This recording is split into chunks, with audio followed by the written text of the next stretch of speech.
상처를 두려워하면 사랑 못한다. 상처를 두려워하면 사랑 못한다라는 제목으로 하나님 말씀 증거하도록 하겠습니다. 이제 포로로 끌려간 25살의 젊은이가 있습니다. 그게 에스겔입니다. 지금 끌려간 지 5년째 되었습니다. 30살이 되었죠. 제사장 가문 출신입니다. 제사장은 30살에 임명이 되는 건데 지금 실직자입니다. 성전도 없어져 버렸고 포로로 끌려왔으니까 할 일이 없는 겁니다. 요즘에 뭐 삼포 시대 그러는데 진짜 삼포 시대 같은 그런 느낌을 갖고 있는 청년 에스겔이다 이렇게 말할 수 있다는 것입니다. 그 바벨론에 끌려갔는데 뭐 좋은 곳에 머물게 했겠습니까? 그 그발 강가의 텔아빕, 지금 이스라엘의 실질적인 수도가 텔아비브죠. 그 이름을 딴 거예요. 그게 원뜻은 봄의 언덕이라는 뜻인데 이제 비꼬는 거죠. 쓰레기 언덕입니다. 쓰레기 모아놓은 데요. 환경이 별로 좋지 않은데 그 쓰레기 더미 가운데서 하나님을 만납니다. 하나님의 영광을 만나는 게 1장이에요. 그래서 희망을 갖기 시작했다. 이 1장 얘기입니다. 그럼 2장에 넘어오면 무슨 얘기 하겠어요? 이제 하나님의 에스겔을 만났으니까 이제 에스겔에게 약간 하소연하겠죠. 야, 내 백성이 왜 이 모양이냐? 내 백성이 이럴 수 있니? 그 얘기예요. 그리고 야, 포로로 끌려와서도 아직 정신 못 차리니? 뭐 이런 식의 하나님의 이야기예요. 그 다음에 하나님께서 말씀하시기를 야, 이게 돌아와야 되는데 누가 하지? 네가 해라. 그게 소명장이에요. 에스겔 네가 해라. 그래서 2장이 에스겔의 소명장 이렇게 얘기할 수 있다는 것입니다. 여기서 우리 에스겔의 자세에 대해서 두 가지 굉장히 중요한 것을 발견할 수 있다고 생각합니다. 우리도 이런 모습을 본받기를 원합니다. 첫 번째는 쉽게 순종했다는 거예요. 쉽게. 에스겔의 큰 강점입니다. 쉽게 순종했다. 힘들게 순종하지 말고 쉽게 순종하라는 것입니다. 다른 사람들은 이렇게 하나님이 부르실 때 궁시렁대고 뭐 이렇게 거부 의사가 많아요. 뭐 못 간다, 뭐 딴 사람 보내라, 자격이 없다, 뭐 못한다. 다 그런 패턴이거든요. 근데 에스겔은 그게 없어요. 그냥 하나님 맡기시니까 말이 없어요. 말이. 그래서 우리도 말 없는 사람 되십시오. 잠깐 궁시렁궁시렁 되지 말고. 이사야도 보십시오. 뭐 모세부터 볼까요? 모세 뭐 가라 그러니까 나는 뭐 말을 못한다. 제일 잘 알죠. 넘어가고. 이사야 6장을 보세요. 화로다는 망하게 되었도다. 뭐 입술이 부정한 사람입니다. 누가 몰라요 그거? 이러면서 또 시간 끌고 있어요.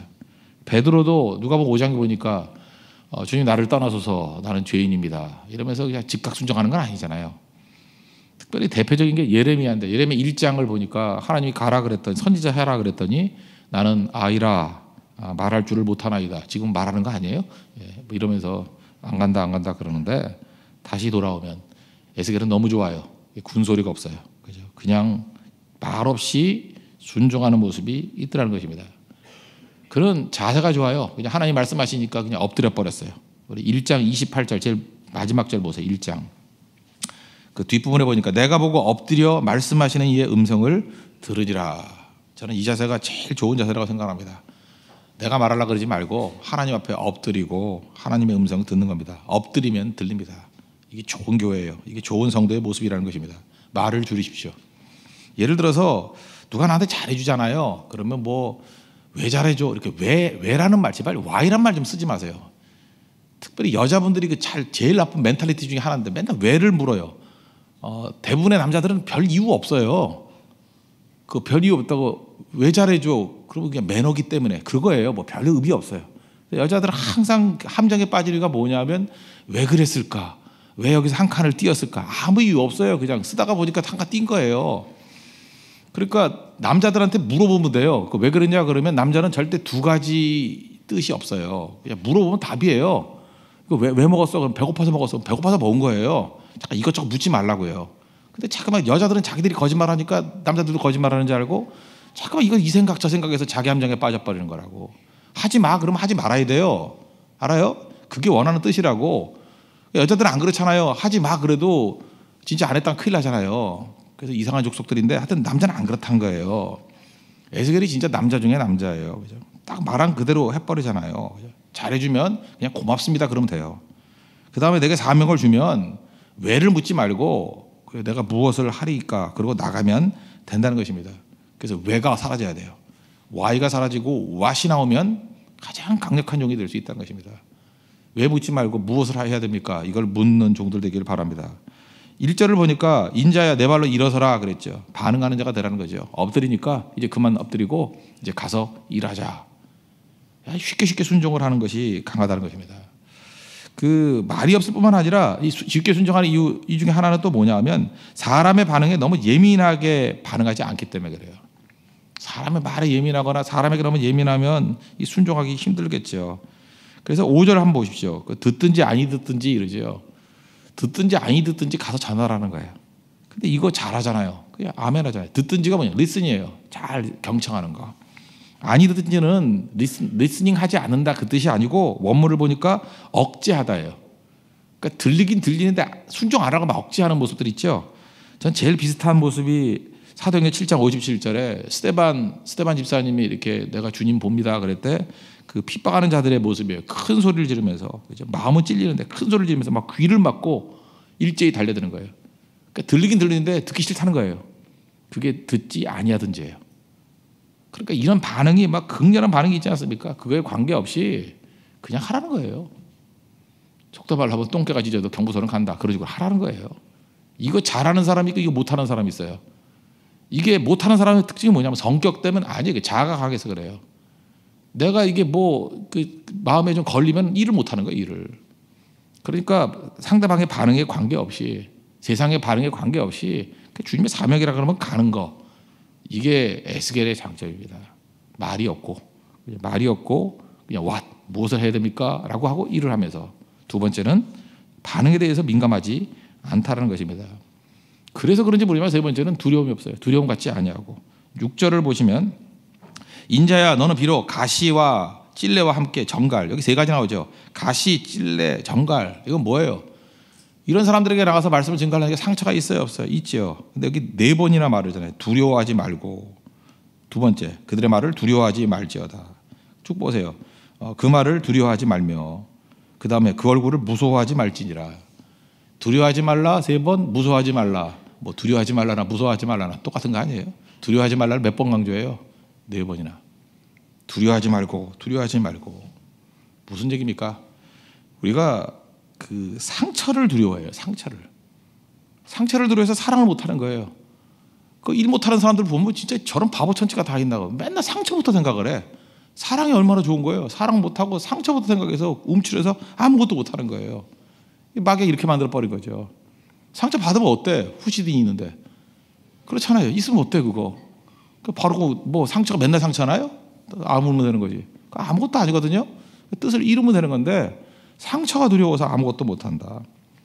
현재는요 이렇게 샌드위치거든요. 과거, 미래 가운데 있잖아요.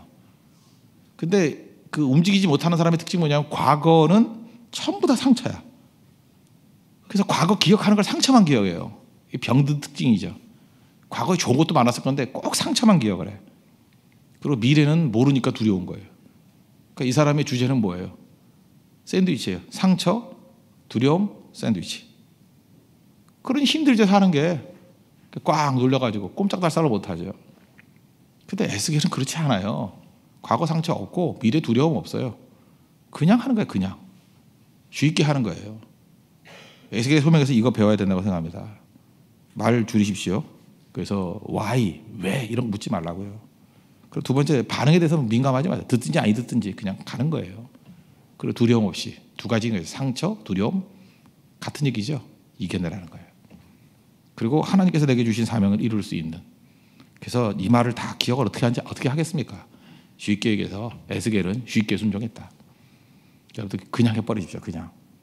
그게 하나님 앞에서 제일 강력하게 쓰임받는 모습이라는 것입니다. 두 번째로 에스겔의 사역의 강점은 뭐냐 하면은 그 균형 감각이 있었다. 이 말은 똑같이 말은 뭐냐면 그냥 하나됨을 이루면서 한 마음 가지고 일했다는 거예요. 균형 감각과 하나됨은 이거 일치되는 거예요. 제가 누님이 말씀드렸죠. 둘이라는 것은 죽음의 숫자라고. 둘이라는 것은 언제나 갈등이 일어나고 이거는 다툼이 일어나는 거예요. 둘. 결혼이 둘이잖아요. 원래 다툼이 일어나는 건데 하나가 되는 거예요. 그래서 기적적인 거죠. 그리고 언제나 우리가 해야 될 일은 뭐냐면 언제나 둘이 있어요. 세상은 둘을 강조해요. 세상은 듀얼리즘이에요. 이원론이라고. 그죠? 여당이 있으면 야당이 있고 우리 편이 있으면 적이 있고 세상은 마귀는 계속 쪼개는 거예요. 둘로 쪼개는 거예요. 선악과가 뭔데요? 이원론이잖아요. 선과 악을 나누는 거예요. 그래서 마귀의 세력이 들어가면 맨날 그래요. 여기 우리 편이 누구냐? 적이 누구냐? 여기 뭐 말씀대로 사는 사람이 누구냐? 아닌 사람이 누구냐? 뭐 이런 식으로 해서 잠깐만 갈라놓는 거예요. 갈라놓는 거. 여기서 여기서 제대로 된 사람이 뭐냐, 버릴 사람이 누구냐, 자꾸 이렇게 나누는 거예요. 뭐 우리 학교 출신이 누구냐, 쟤네 학교 출신이 누구냐, 자꾸 나누는 거예요. 그게 선악과라고. 선악과의 특징이 뭐예요? 듀얼리즘. 근데 하나님 말씀이 들어가면은 하나됨을 이루는 거예요. 하나됨을 이루니까 그걸 뭐라 그러냐, 보기에 따라서 균형 감각 그러기도 하고, 또 하나는 하나됨 그러기도 한다는 것입니다. 에스겔의 사역은 언제나 하나됨이었어요. 대표적인 게 성령과 말씀이 하나예요. 2절 보십시오. 그가 내게 말씀하실 때 그 영이 내게 임하사. 이런 거 한번 주목을 해봐야 돼요. 말씀이 임했을 때 뭐가 임해요? 그의 영도 함께 임했대요. 그러니까 말씀과 성령이 균형 감각을 이룬 거죠. 근데 우리는 그게 아니잖아요. 말씀 따로 성령 따로. 가끔 교회에서 보면요, 맨날 무슨 뭐 종말이 왔다, 뭐 주님께서 뭐 계시를 주신다, 뭐 이런 거 좋아하는 양반들이 있어요. 말씀은 하나도 몰라. 깡통이야. 그런 사람들, 그런 게 자기에게 잠깐만 더 다가오는 사람이 있으면, 아, 말씀으로 가야지, 아, 말씀에 순종해야지, 이렇게 가면 균형이 있어요. 그럼 하나됨을 이루잖아요. 또 반면에 이런 게 있죠. 또 이렇게 지식을 좋아하는 사람이 있어요. 맨날 책 읽고, 그죠? 그리고 메마른 드라이해지는 사람이 있어요. 그럴 때 이 사람은 기도가 필요해요. 성령의 능력이 필요합니다. 그래 하나됨을 이루는 거예요.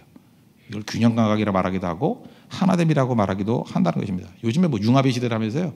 이 성경에서 나온 얘기 아니에요. 융합이 뭐예요? 다 녹아서 하나 되는 거. 다 녹아서 하나 되는 거. 성경에 이런 얘기 너무너무 많아요. 말씀과 성경은 항상 같이 되는 거예요. 하나 되는 거라고요. 디모데후서 3장 16절 보니까 성경에 대해서 이렇게 말씀합니다. 모든 성경은 하나님의 감동으로 된 것으로. 모든 성경 기록된 말씀이죠. 이게 뭐로 됐어요? 하나님의 감동으로 됐다. 성령으로 된 거예요. 성령. 같이 가는 거라고요. 같이. 베드로전서 1장 얼마 전에 했죠. 지난주. 그 20절 21절 그 마지막 부분에 보면 뭐가 나와요? 예언은 언제든지 사람의 뜻으로 난 것이 아니요 오직 성령의 감동하심을 받은 사람들이 하나님께 받아 말한 것이다. 그러니까 기록된 말씀이 성령의 감동받은 사람이 기록한 것이다. 같이 가잖아요. 따로따로 가는 게 어디 있습니까? 하나님의 전신갑주에 나오죠. 에베소 6장 17절. 거기 공경영부기가 딱 하나죠. 성령의 검. 그게 뭐예요? 하나님의 말씀. 말씀이 성령의 검이 되잖아요. 말씀을 누가 사용해요? 성령께서. 이게 하나가 되잖아요. 언제나 이렇다는 것입니다. 뭐 하나 더 얘기한다 그러면 요한복음 4장에 보면 예배에 관한 가장 중요한 말씀이 나오잖아요. 우리가 예배 드릴 때 하나님 예배한 자를 찾는다고요. 우리가 예배를 어떻게 드리라고요? 영과 진리로, in spirit 성령, in truth 말씀. 같이 가는 거죠. 이게 하나됨이에요. 하나됨.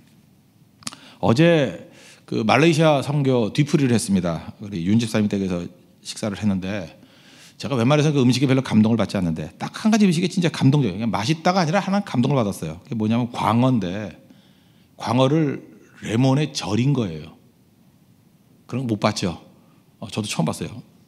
광어를 레몬에 절여서 이게 레몬인지 광어인지 헷갈리게 만드는. 그러면서 입에서는 식감이 너무너무 좋고 어쨌든 한 번 더 먹겠다 그러면 그거 하나 더 먹고 싶은 마음이 들 정도로 그런 거였어요. 제가 그래서 느꼈던 게 뭐냐면 야, 음식의 최고도 결국 하나됨이구나. 광어 따로 레몬 따로. 그럼 누가 먹겠어요 그거? 가서 그냥 노량진 가지. 근데 그걸 갖다가 합친 거예요. 이 합친 거에 우리 한국말에 기가 막힌 말이 있어요. 절이다라는 거. 절이다. 절여버려야 돼요. 그죠?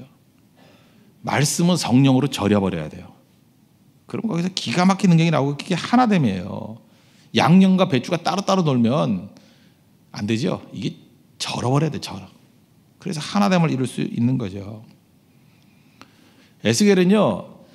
남들에 대해서만 이렇게 얘기한 게 아니라 자기 자신에 대해서 그렇게 얘기를 했어요. 그 단서가 되는 말씀이 8절인데 2장 8절 한번 보세요. 너 인자야 내가 내게 이르는 말을 듣고 한번 보세요. 뒷부분 읽지 말고 말씀을 듣고 그러면 곧장 생각한 게 뭐예요? 말씀을 들으면 그다음 뭐 해야 돼요? 순종하고 이렇게 나와야 되죠. 여러분들은 별 생각이 없지만 대개 패턴이 그래요. 들으면 순종으로 가게 돼 있다고요. 그런데 그 다음 얘기가 뭐예요? 듣고 뒤에 보세요. 내가 내게 주는 것을 먹으라. 이게 하나됨이에요. 듣고 순종하는 게 아니라 듣고 이제 전해야 될 사람 아니에요? 그 다음에 그 하나님 말씀을 먹으래요. 내가 먹으래요. 특별히 에스겔서 3장 3절 같은 데 보면은 하나님 말씀을 먹는데 유진 피터슨이 이 말씀을 먹어라 뭐 이런 걸로 책을 하나 썼어요. 이 에스겔서 이 말씀을 가지고 하나님 말씀 먹어야 돼. 요한계시록도 그 두루마리를 먹는 자가 복이 있다 그러죠. 이 말씀 먹는다는 표현을 많이 써요. 먹으라. 얼마나 먹었냐면 위를 가득 채우고, 이게 말이 되는 건지 창자까지 다 채우래요. 3장 3절에 보니까 그 중간에 내 배에 넣으며, 배가 위거든요. 뭐뭐는 위, 스타마크. 그 위에 가득 채우고 창자까지 채우래요. 창자를 어떻게 채우는지 모르지만, 그러니까 충만하게 채우라는 거예요. 너는 전하기만 하지. 아니야, 전하기 전에 뭘 하라고요? 네가 먼저 가득가득 채우라는 거예요.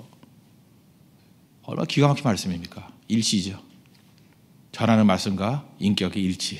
먼저 내가 채우고 흘러넘치는 자가 되라. WBM 선교회 제가 한번 소개를 했죠. 제 친구 목사님이 그 단장인가 회장으로 계시는 분인데, 월드 베네딕션 미션. 여기는 우리 하박국 선생님도 여기 소속이에요.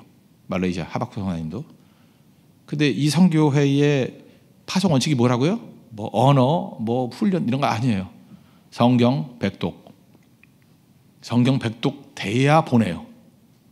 그래서 일반 선교단체에서는 조금 약간 무식한 선교사들이 많이 간다 이렇게 얘기도 해요. 나쁘게 얘기할 때는 저거 뭐 저렇게 준비해도 되나? 근데 가보면은 뭐 약간 주관적인 판단인지 모르지만 이 선교사만큼 강력한 데가 없어요. 왜? 일단 두려움이 하나도 없어요. 말씀 하나 붙들고 나가서 부딪히다가, 그죠? 우리 하박국 선생님도 말레이시아 갈 때 말레이시아 한마디도 몰랐대요. 1년 동안 한 일이 뭐냐면 뒷산에 올라가서 기도만 했대요. 기도만 하니까 언어는 안 들더래요. 그래서 내려와서 그다음부터 언어도 배우고. 그러다가 주님이 언제 오실지 모르지만 하여튼 간에 그런 식으로 부딪히는 거예요. 그냥 가서 기도하고 부딪히고, 그죠? 근데 이런 게 오히려 약한 게 아니에요. 이게 강력한 능력이 임하게 되더라는 거예요. 에스겔이 그랬다는 거예요. 여러분도 무슨 사역을 하시거나 할 때 잠깐 일에 초점 맞추지 마시고 하나님 말씀으로 채우십시오. 말씀을 증거하는 종들이잖아요. 우리 선교하는 종들이잖아요. 먼저 말씀이 내 위를 채우고 내 창자를 채우고 충만해질 수 있는 우리 하나님의 거룩한 종 되기를 바랍니다. 에스겔 참 멋지죠? 일 쉽게 했어요. 쉽게. 말이 없어요. 와이 묻지 않고 왓을 물었어요. 항상. 그죠? 그리고 하나님의 은혜 가운데서 그냥 나가서 뛰는 거예요. 헌신하는 그런 모습들, 쉽게 일하는 하나님의 종 되기를 바랍니다. 그리고 일치되는 균형감각과 하나됨을 이룰 수 있는 하나님의 거룩한 종 되기를 축원합니다. 기도하겠습니다. 이 말씀 놓고 다 같이 하나님 앞에 에스겔같이 소명에 응답하는 충성스러운 종 되게 해달라고 다 같이 하나님 앞에 간구하도록 하겠습니다.